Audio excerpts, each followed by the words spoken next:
এই গণঅভ্যুত্থানের পরে আমাদের বিরোধী দলীয় নেতা তিনি একটি কথা বলেছিলেন। এই গণঅভ্যুত্থানের পরে আমাদের সাথে তিনি বলেছিলেন এই আন্দোলনের সম্পর্কে, আমাদের সাথে এই আন্দোলনের প্রধান নায়ক, আমি তাকে বিশেষভাবে ধন্যবাদ জানাচ্ছি, জনাব তারেক রহমান আজকে সংযুক্ত হয়েছেন। তিনি দূরে থেকেও জাতিকে আমি বলবো অত্যন্ত বুদ্ধিভিত্তিকভাবে এবং সফলভাবে নেতৃত্ব দিয়েছেন। অর্থাৎ তিনি নেতৃত্ব দিয়ে গণ অভ্যুত্থানটাকে সফল করে আজকে আমরা এই জায়গায় এসেছি ইনশাআল্লাহ। এটা তার মুখের কথা।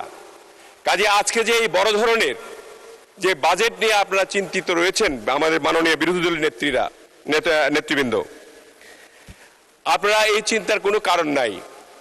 এই 9,38,000 কোটি যে বাজেট, এই বাজেট এটা তো ইনশাল্লাহ সম্পূর্ণ পূরণ হবে। এটা হলো জিওবির টাকার একটা বাজেট, গভর্নমেন্টের টাকা।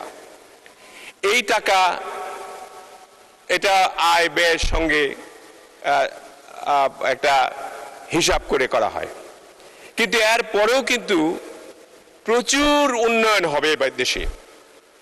পিপিপি মডেলে, G2G মডেলে যে কাজগুলি হবে, এই 9,38,000 কোটি টাকা শুধু নয়, এখানে আরো অনেক অনেক বেশি কাজ হবে। ধন্যবাদ জনাব রশিদুজ্জামান মিল্লাত সাহেবকে। উনি আমার একটা বক্তব্যের উদ্ধৃতি দিয়েছেন। হ্যাঁ, আমিও বক্তব্য রেখেছি, কিন্তু সময়টা আপনি সঠিকভাবে বলেননি।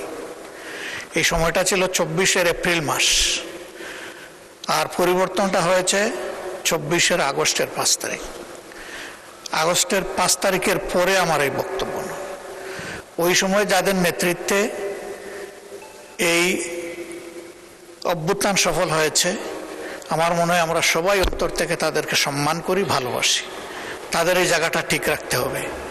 এমনকি ডক্টর ইউনূস আমেরিকায় গিয়ে একজনকে তিনি মাস্টার মাইন্ড বলেছিলেন। আমি সেই ব্যক্তি প্রথমে প্রতিবাদ করে বলেছি, এই আন্দোলনের একক কোনো মাস্টার মাইন্ড আমরা মানি না।